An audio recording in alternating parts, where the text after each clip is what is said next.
Well, hello, everyone, and welcome to Still Standing, the Dog Show podcast brought to you by the Canine Chronicle, which is celebrating over 50 years of excellence. I'm Wayne Kavanaugh, and with me is Kimberly Meredith. Good morning, Kim. Good morning, Wayne. Yeah, well, it's not, is it? I'm a little stressed. And as you might be able to tell, I just got out of the garage. I don't have I didn't do any of that. And it's because we're leaving tomorrow. We're packing to go to Florida for the winter, um, which it couldn't come a day sooner. It's a little rushed because of Wayne. You see, I woke up and it was 41 and rainy yesterday. So I said, nay, nay, we got to get out of here. It's not 20, it's only 41, but no, I don't do that anymore. Too old for that, Kim. So I'm a little stressed, but it's going to be okay. It's going to be okay. At least Kim got her makeup done and did something. I don't know, whatever you do. You look I wonderful. fed How are you doing out and there? I fed the dogs, got my makeup on and a blouse, like in my 45-minute window. So it's It all was a good. record too. Usually you're 45 Yeah. minutes longer. Very proud of you. Anyway, I just got back from California. I think it was 5 minutes ago. Could have been 2 days ago. I'm exhausted, or as my neighbor Tommy Joyce used to say, I'm exhaustipated. But this is the life of a judge, right? So I don't know how long ago it was. Could have been 2 years ago. I got on a plane and I flew to San Francisco. And Ed Foytik was kind enough to meet me there. And we went to the shows, Del Val, and it's, I think, a 20-hour drive from San Francisco Airport to the show. No traffic, not a car on the road, just kidding. And then we get there, and the weather was perfect. And I thought, man, this is great. Eddie Zook was there. My buddy, Allison Sunderman was there. Allison Korn. Is that her last? I don't know. I think it's Alice. Sorry, Allison, I've known you all my life, but I don't know your last name anymore. I think it's Sunderman. Okay, she was there. Eddie. Man, this is going to be a good podcast. And we had a great time. George Wright was there to tell stories. It was a lot of fun. Then you fly back, you see, after a couple of days of judging, and you get home at 1 in the morning. I say, nay, nay. I can't go into our bedroom and wake up the dogs and Cheryl. I have to go in the guest bedroom, and the mattress isn't great. That's because we don't want the guests to stay too long. We always do it that way. Put a couple, and it works out great every time.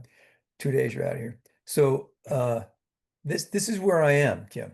I'm just trying to get my arms around why we do this and the life choices I've made to become the judge of dog shows. There's no one questioning that more than myself currently Um, about why I have invested most of my life in this sport and now judging. And I really am, now that I've been home for a while, I'm questioning my sanity. Seriously. Isn't it great doing your Yeah, gardening, no, the river there, sitting on your front porch, all the beautiful trees and flowers you have around there? But we like yeah. airports. That's what we like. And we like rental car return places, which are always charming. And you know, the glory and romance that you see in the ring, it's not all it's cracked up to be.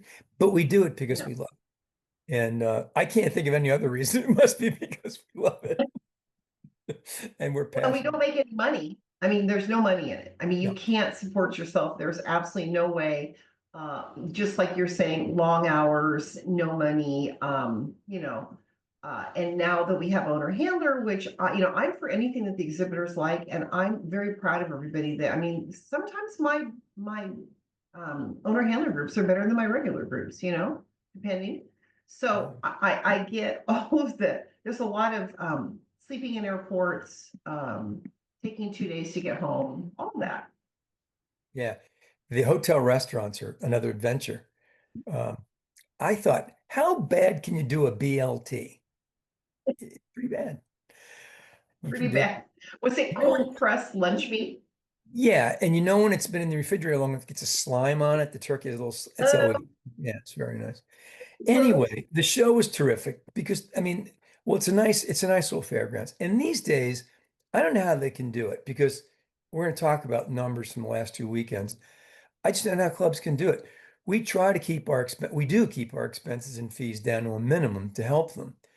But a dog jumped on I just had this beautiful new sport jacket tailored and dry cleaned, and I got a footprint right, which is fine, right? Dog jumped up.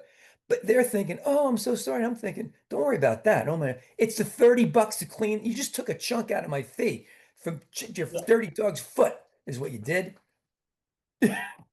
Anyway, it's okay now because the entry was beautiful.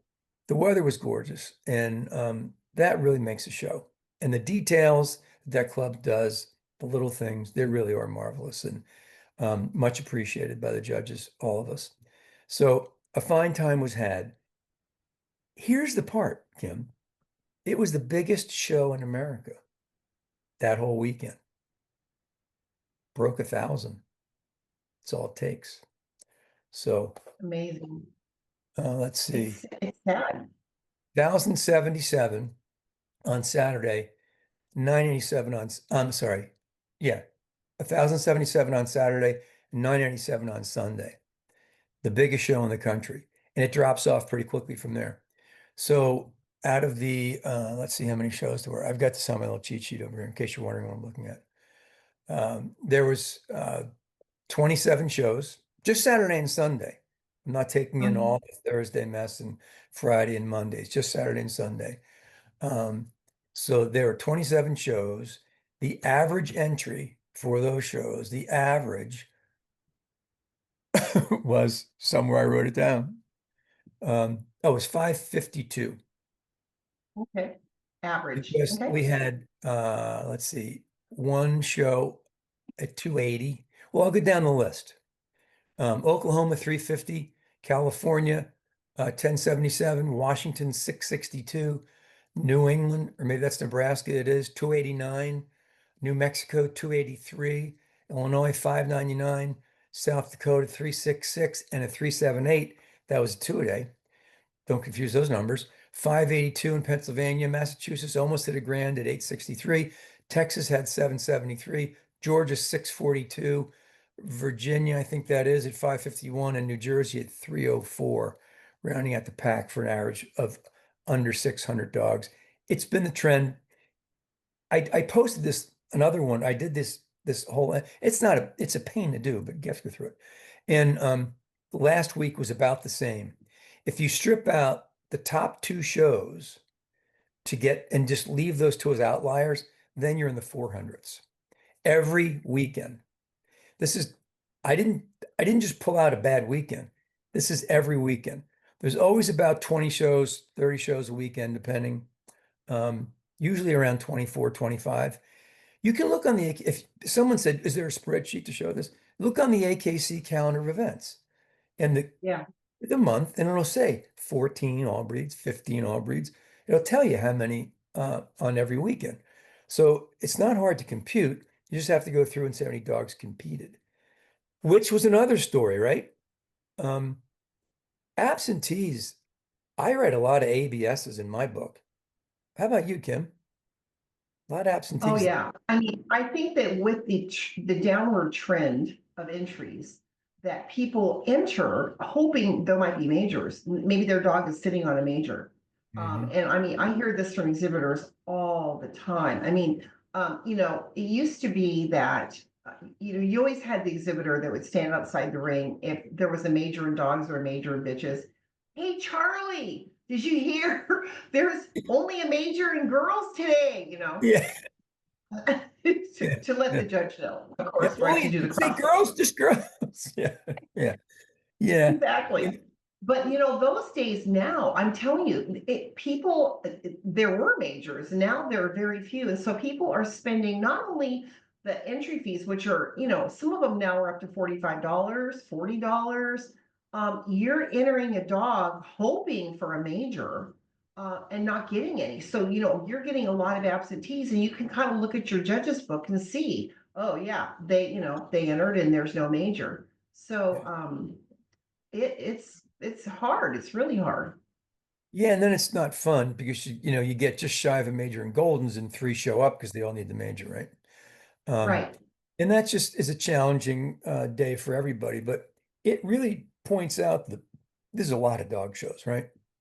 That was in one day, all the ones I read off. Uh, but it is regional. California, certain areas, they just don't have too many shows, although there were two close together that particular weekend. there were shows that weren't all that far away um, in California. But typically, it's hard to find shows out there, and you're driving a long distance, but that's, part of the geography. When you live in the Midwest, we have a concentration of shows, Michigan, Indiana, Ohio, Wisconsin, Ohio. It's just, there's a lot of dog shows there. And there's a lot of quality there too right now in all groups. Then you have the East Coast, which has always had quality, but they have so many shows now that, I mean, look, a 304 dog show in New Jersey, in Massachusetts, 863, Pennsylvania, 582. That was unheard of um, 20 years ago. And it's just becoming one of those things that we should be more concerned than we are about. Are there too many shows? In my mind, absolutely, especially in certain Absolutely. areas.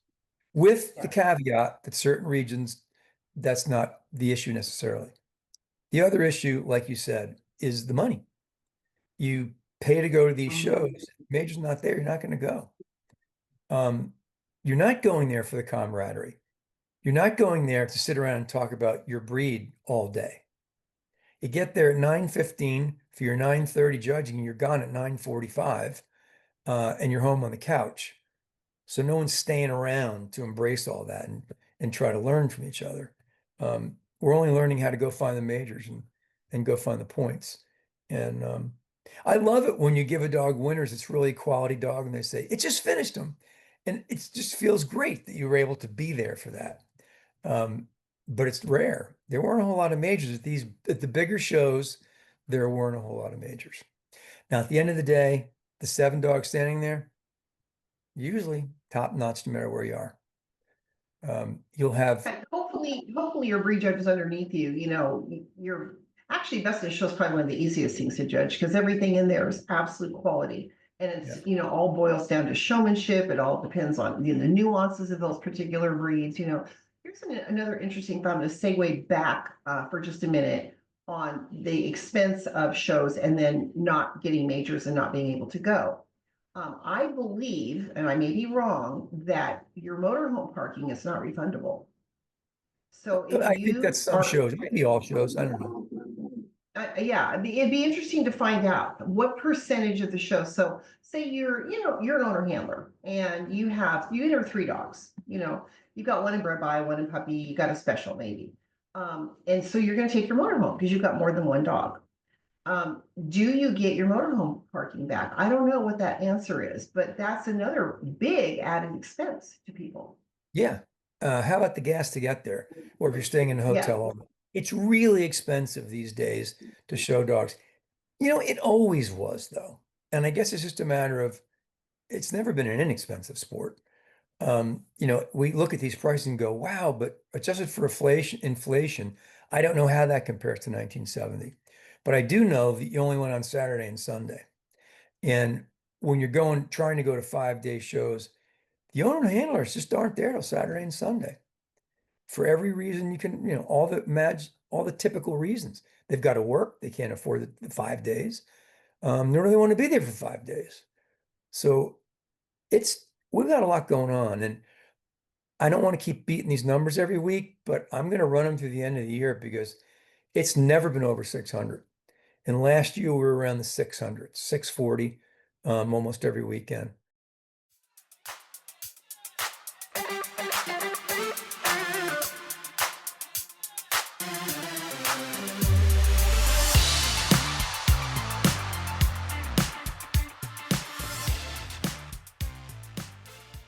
And there's another thing that, counting these dogs and entries is another adventure. So when you're talking about 1,000 dogs, if 20% of them are absent, which seems like it's about the number, in some shows, I did this calculation last year, and it was almost 30%. So Oh, it comes really? and goes. If you do it on Sunday, it's always going to be 30%. Uh, Yeah, yeah, easy. yeah. But 20 to 30%. So now you're talking about that 1,000 dog show has got 800.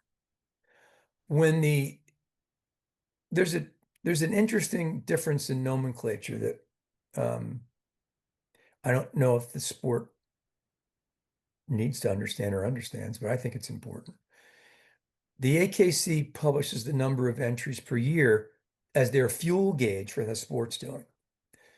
So they'll say 1.5 million entries a year. Wow, that sounds great.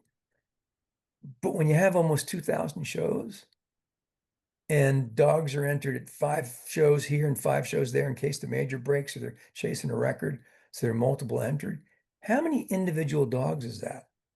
It's not even close to 1.5 million. Not even close. Right. Yeah, So correct. we need to know how many dogs are competing in the sport and trend that for 10 years. And I'll bet it's frightening. I just don't know what's going to go on in the future. Um, I'm really concerned. I've always been worried about it, a little concerned. Now I'm like, man, it's a big deal. Um, I've got my son, he's so interested in this, and he loves it. What do I tell him it's going to look like in 20 years? He'll only be 50 What's it something. look like? What's it gonna look like in 5 years? I mean, the trend is slipping quickly, very quickly. And you've got a lot of judges. We had very few Aubrey judges. I don't know what the count is now currently, and we have a couple that are approaching being Aubrey in a shorter, but they're old. They're old, they're sick, a lot of them Not don't like have. us, Kim. We are young and vibrant, damn it. Well, hardly at all. I'm going to include both of us in this group, okay?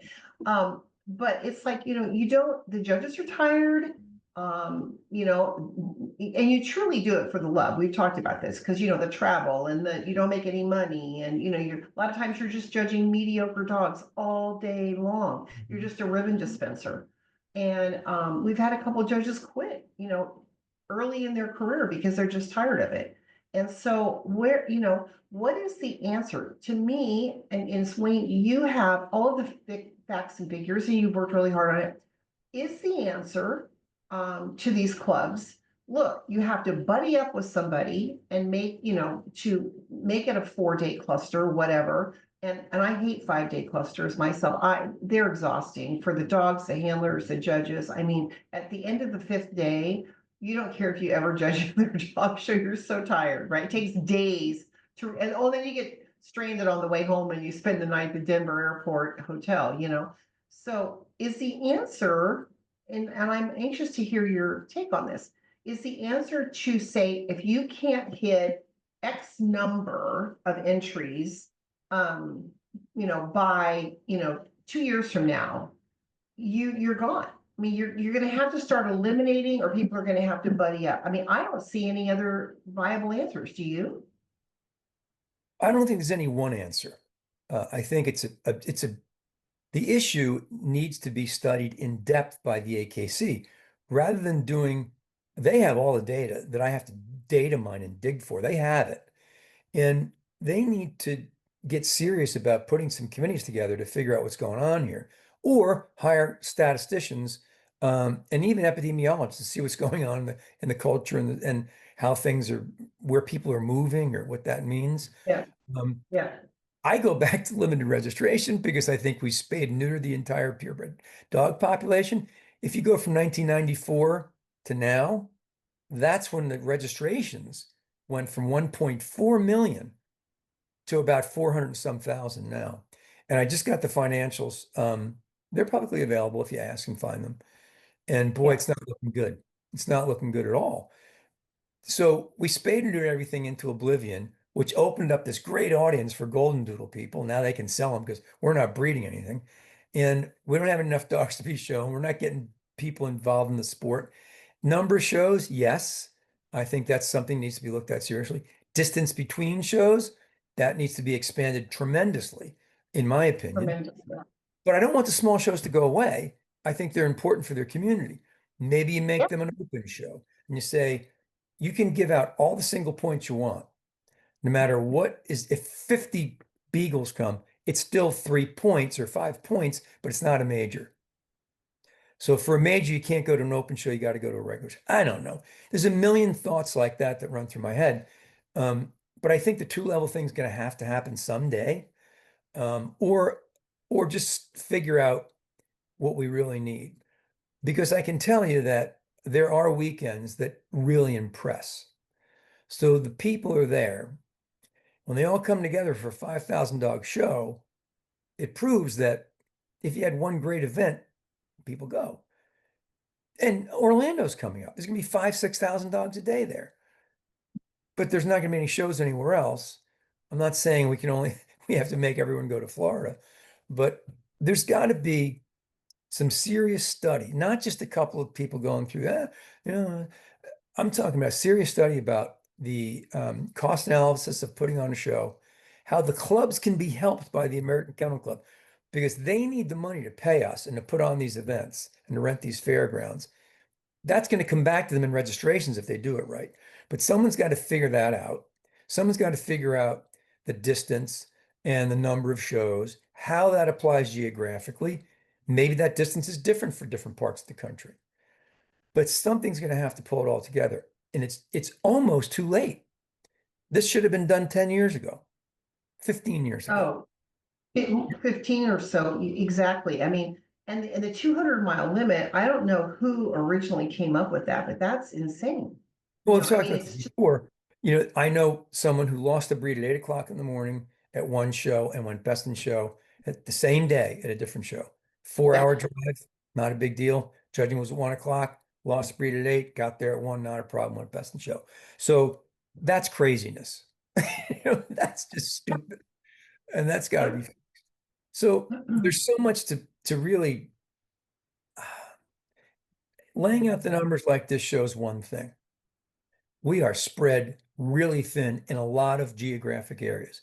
Again, I know the people are going to say, hey, not in my area, and they're right. That's true.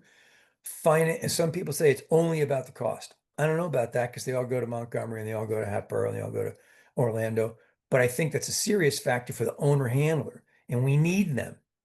We all were one, right? I still am. Yeah, So we've me got to too. make sure they can be affordable for these people. What can we do to encourage that? So it's a big, giant study. It almost requires a department alone, or boy, I'd say a delegate committee if they have enough time to meet with enough expertise, not just student council election, who's the most popular, people with that expertise that can make it happen.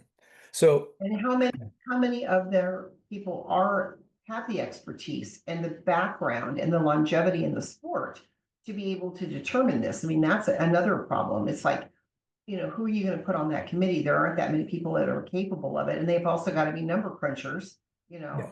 So, it's interesting because, as you know, I'm involved with Woodstock in California. And we were a 4-day cluster with a day of specialties, which basically made us a 5-day cluster. We were the third largest show in the country for years. First was Louisville, second was Palm Springs, another California wonderful show, and ourselves. And so I started Wolfstock in 2008, and it's now 2025, almost 2026. So for a lot of years, um, we had great entries, great shows. We made AKC a lot of money, by the way. Mm. And we are old and tired and decided we're going to take it down to 2 days. It won't be as much work. Okay. Well, big surprise. You still have to get your premium list out, and we still have a specialty day. We used to have like 70 specialties. Now we have like 40 or something, or 45. But it's just as much work to put on a 2-day show as it is a 4-day show.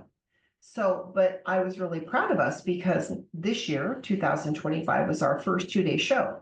We had 1,900 entries both days, right around there. Unheard of in this day and age, right?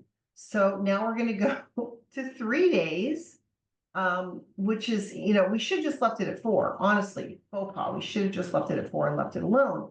But what do you do when members are old and tired? And we have a lot of new younger people coming in, which we're very excited about. But I think there needs to be a committee, and there should have been. It got ran off the railroad tracks about 15 years ago, probably, with the start of What all was of your it. entry back when in a heyday? Over 3,000? Oh, we over the 4 days, we'd have like 9,000 dogs Yeah. over the four So days. there's there's so many things one thing, and I get emails and messages about the economy, which is certainly true. The cost, it's way Yeah. expensive. All these things are true. Geographic differences and big spaces out west, not here, not on the East Coast. All that's true. But one thing is constant. if you go back to, I think the last time I did it was 94, there are twice as many dog shows with half the number of dogs entered per show. I don't know if that's causation or correlation. I can just tell you, twice as many shows, half the number of entries per show. If, like I said, if that's the only answer, it's simple, but I don't think it's the only answer. I think it's more encompassing. And if I'm the AKC, I'm really worried about this. And I'm doing some studies and I'm bringing in people from the sport, not just the delegates, the people that put on the dog shows, the people that have been out there in the parking lot, parking RV, whatever it takes to bring together the expertise of, I nominate Tommy Milner for everything. I think he should be involved in all this stuff, right? That guy's got a business background and a great mind, and he knows the sport. So, but somebody like that, and just getting this thing done because we have Well, a short future with money. our own Tom Grady from Canine Yeah, Chronicle. There you yeah. go. And I he knows all mean, the there's data. a, you can sit here just on the top of my mind. I can, tick off about 5 or 6 people that certainly would be on that committee. Whether they have the personal time to do it, but at this point, I think it's an emergency. It's like, If they we're don't gonna have the call an time emergency now, meeting. if we don't have the time now, we're gonna have plenty of time in 10 years. That's right. Yeah, Plenty of time. I agree. I agree. Anyway, I want to wrap this up by saying that in the next podcast, we're going to talk about big shows and how wonder this year is proof that it's right there if we know how to do it. That's it for this time. I'm Wayne Kavanaugh. I'm Kim Meredith. There you go. We are still standing. Until And next we'll time, stand. thank you from the Q9 Chronicle and Wayne and Kimberly. We'll see you soon. Over and out.